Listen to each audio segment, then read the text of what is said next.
ఈ మధ్య కాలంలో అమ్మాయిలు ఎక్కువ డ్రింకింగ్‌కి, స్మోకింగ్‌కి అలవాటు పడుతూ ఉన్నారు.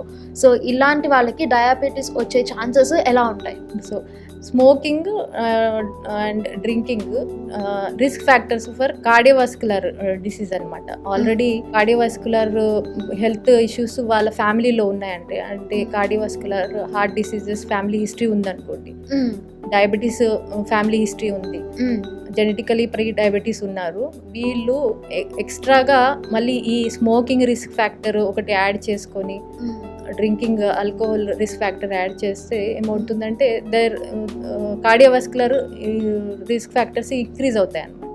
ఓకే. సో స్మోకింగ్ వల్ల you have cardiovascular risk factor.